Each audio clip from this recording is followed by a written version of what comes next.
Hi everyone, this is Mr. Man Caring Thing, and I'm Nadia. So we saw Scream 4 and 5. 5 is actually just called a Scream, and we had some interesting thoughts that we wanted to share and discuss with you guys.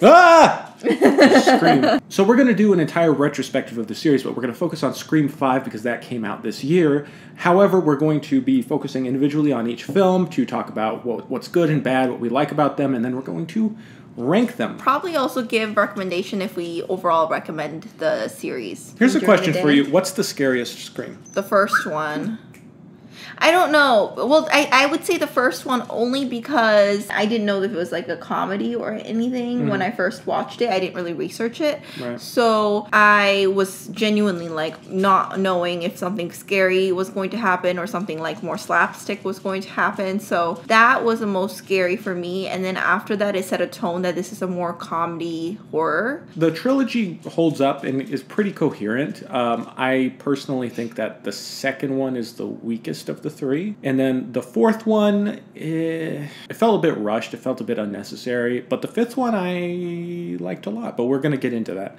So let's talk about first the classic, the original Scream. Follows the story of Sidney Prescott as she is pursued in a plot that involves her mother. Scream really sets up the format, and it's self-referential. It's kind of like the horror film that broke new grounds because it was very self-referential. People talk about horror movies in the horror movie. It's funny, but it's also scary, and it's like that's the kind of golden balance in Scream movies for me, where it's goofy, but not... It's still scary, you know? It's not totally like a scary movie parody. Like, it's not a slapstick comedy. No. It has satirical elements, but it's more than anything like a whodunit story about, who's the murderer. That's exactly what it is. While playing with genre conventions. Yeah, it's kind of like if you've ever seen Knives Out. It's kind of like that, except this, more of a more satanic version of it. I want to ask you, what do you love about Scream 1? What works for you? I personally think the best part is, of course, the writing. The screenplay just keeps everything really locked in. There's some great twists, especially regarding who the killers are. And I really felt like I didn't know who they were. Some of the other Scream movies, there are times when I go, yeah, I feel like I know who the killer is. I think Scream was great because of, well, spoilers, there's two killers. It doesn't just say, like, who done it, but also, like, who is the unlikely duo. Yeah. And what, like, makes them tick. It kind of, like, introduces some human analysis of, like, one person probably wouldn't have become the killer in a lot of cases for those movies if it wasn't, like, triggered by the other killer. Well, sometimes to me, it's the writers choose a villain who they have to come up with a convoluted reason why they're the killer. It just doesn't seem like to make that much sense, but you just kind of go with it because you're kind of locked up in, like, well, they're making fun of sequels, or in this one, they're making fun of the end of a trilogy, Yeah. And it's just kind of like, they carry that on. Sometimes they continue the satirical elements in each movie. I think this is especially Scream 4's problem, where the movie felt mostly like it was making fun of reboots, and it was making fun of horror reboots, and it seemed like all the dialogue was focused on that, to the point where I felt nothing for any of the new cast. I didn't even care about the old cast that was there, because it felt like they had no reason to be involved. They just felt like they were hanging around. So that was my issue with Scream 4. Scream 5, I think, fixed a lot of that. I actually cared about the young cast in Scream 5. I completely disagree about Scream 4. Okay. Why? I really felt like because of... I can't say because of the conclusion, because it's the non-spoiler section, but because of the way that it ended, basically. I thought it was making fun of new media and the way that, like, boomers portray new media. But that's the problem. Remember it was what written I said? by a I was boomer. Like, yeah, I was like, this is definitely written by a boomer's perspective on millennials and, like, Gen Z culture, because it definitely, without giving away the ending, it definitely hinted towards, like, the lazy ideology that a lot of boomers have about the millennials and Gen Z's mindset. Yeah, so it felt very much like, oh, this new generation, they're crazy. They want to be famous on social media. Oh, technology bad, millennials bad, that kind of thing. And then also I think it made fun of, like, how media has changed in itself. I just thought it was a bit on the nose. It was just a bit lazy. It didn't do much interesting with it, I thought, except in the intro with when they're making fun of, like, all of the Scream intros, and it kept, like, breaking the fourth wall a little bit. And I thought after that intro, I was like, oh, this Scream 4 might actually change things up a little bit. But it was an extremely formulaic story. It was very much like Scream 1, and it didn't change enough to like be a critique. It just felt like, okay, like I've seen this before 3 other times, and I don't really care about any of these new characters. And we actually guessed who the killers were, like, within the first 30 minutes. I get the sense that Scream just started to, instead of commenting on horror movies, it just started to comment on itself over and over. That's very often discussed by, no, this is the right formula in a horror film. This is the wrong formula in a horror film. And it like starts to become like comedy in that sense of, well, you know, you got to shoot them in the head, right? You got to do this. That was clever in the first movie. But then by the time like we're in the 4th movie, it's like, I just thought that the 5th movie did a better critique of the whole like reboot sequel combo and was more clever about it and followed those kind of beats much better than the 4th one did, which felt like it was trying to comment on reboots in general, but it was mostly in the dialogue, and I felt like they weren't really commenting on reboots in the structure of the story. It felt like the same structure as the first one. So it felt like more of a superficial comment. It felt like they had copy and pasted Scream 1, but put in dialogue where they talk about, oh, in reboots, this happens, but it doesn't. The structure didn't really change because of that, in my opinion. I felt like the actual structure of Scream 5 was more like The Force Awakens, you know, kind of movie. And I thought they did some clever stuff with commenting on it. I just thought it was a better critique of the genre and of reboot sequels than the 4th one. I get it, but I guess that just didn't bother me. Could skip the 4th one, and it all makes sense if you skip the 4th one, too. That's true. For the most part. Except for the cop character, the sheriff. Yeah. Let's talk a little bit about Scream 2 and 3. I really like Scream 2. I like that they introduced the stab movie plotline, like in universe. I like the intro of Scream 2 in the movie theater. That was great. The college element was fine. Like there was some good critiques of like the sequel stuff, you know, critiquing the sequels in horror movies. I liked that, but I just sort of lost interest a little bit. But it was fine. I thought it was pretty good sequel. I don't know. I didn't really care about 2 that much just because of college scene and everything else. I just don't think it was as memorable as other ones. No. Thing about 2 that I liked was the relationship building between the reporter, played by Courtney Cox. Yeah, that was good. I really liked her character development there. Yeah, with Dewey. With Dewey, yeah. But I do think it got improved in Scream 3. So let's talk about Scream 3. I liked that it was set in Hollywood. I liked seeing,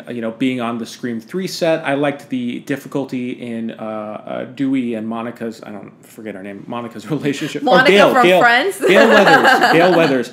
Between Dewey and Gail's relationship. It's Monica from Friends. Okay, yeah, between Dewey and Monica's relationship. I liked that friction there overall. It was just fun. It was nice to be in a different environment, and it felt like things had changed a little bit. It felt like stuff was at higher stakes now, like we're talking about ending a trilogy. There was going to be some conclusion, and I thought even though the reveal of the killer was kind of convoluted and just like, okay, I guess at this point we just kind of like realize, well, they just need to find somebody, to be the killer. It's always kind of a bit disappointing, except for the first one. So Scream 3 actually is one killer. We didn't realize. Scream 4, it just felt really unnecessary. It felt like they were trying to do a remake of Scream 1, which I get they're trying to like make fun of that and poke fun at that, but it still felt like they had a gun to their head being forced to like make the movie, and they're like, okay, well, we might as well make fun of the fact that we have to be here. In the 4th movie, she embraces her trauma, and she does the same in the 5th movie. I don't feel like they did nothing with her in the 4th movie. You don't think that in the 4th movie? No, what are you talking about? That is so not true.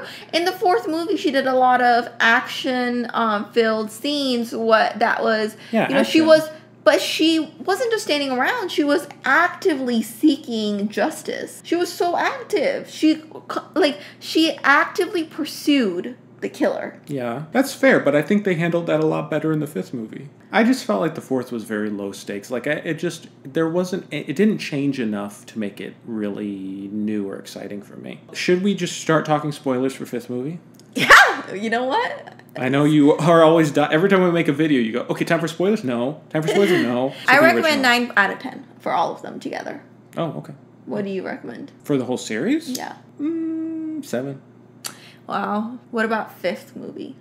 Isolated. What do you recommend? The 5th movie was almost as good as the first and the third to me. I don't want to rate them. I'd like to rank them. Though. I will rate them. Rate them is fifth movie is 9.5 out of 10.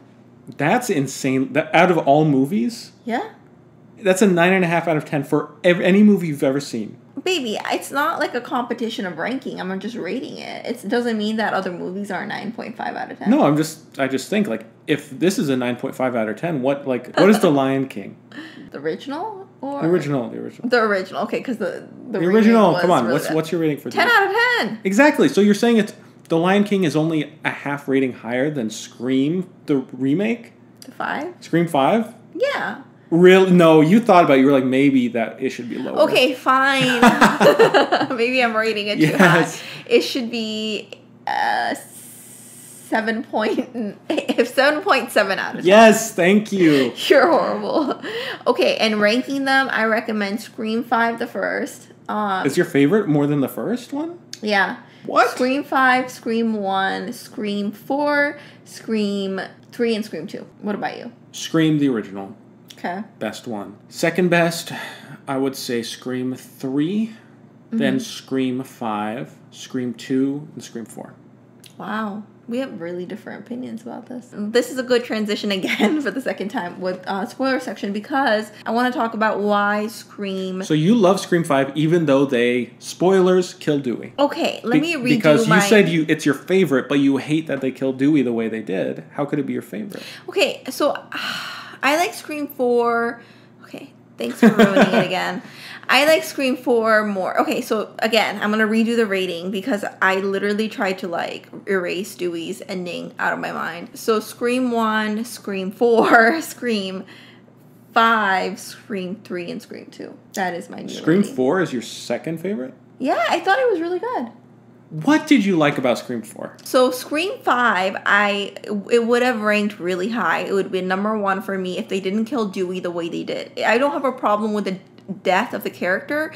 I just felt like, so the way that Dewey dies is he makes amends with his ex-wife whom he divorced, Gail, and he goes to the hospital to save the one of the characters, and then right when the elevator is about to close, he's like, oh no, I need to shoot them in the head. It's like he forgets everything that he's learned in the first 4 movies. Like Dewey in the 4th film, Dewey in the 3rd film, Dewey in even the 2nd film would have never fallen for that. So the killer stabs Dewey. And I just felt like Dewey, after all these different movies that he's been in, after all that he has overcome, he deserved a lot better death. Like, I felt like he should have died saving someone he loves, which is Gail. But I liked it overall because I really liked that they introduced new characters as victims instead of it being related to Sydney and her family. And at the same time, I like that Gail came back. I like that Sydney came back. The 4th movie I really liked because of the establishing scenes and storyline that really, I felt like accelerated the 5th movie's point of view about Sydney being a survivor and a hero instead of a victim. I just don't know how you can say that how you can rank the 4th so highly while also saying that it was basically unnecessary. You could do without it and still have the 5th movie. I'm a complicated person. No, I think it's because I really like the satire. There were some funny moments. I mean, they had some good moments. I feel like Scream 4 literally made fun of itself, throughout the whole film. It did, and I like but that. I think it lost the balance of parody. I think it lost the balance of satire and seriousness because the story totally lost me. I didn't care about any of the characters, and you have to care about the characters in the Scream movies. That's part of it. It's not just satire, and I think that the satire wasn't strong enough to warrant the whole movie.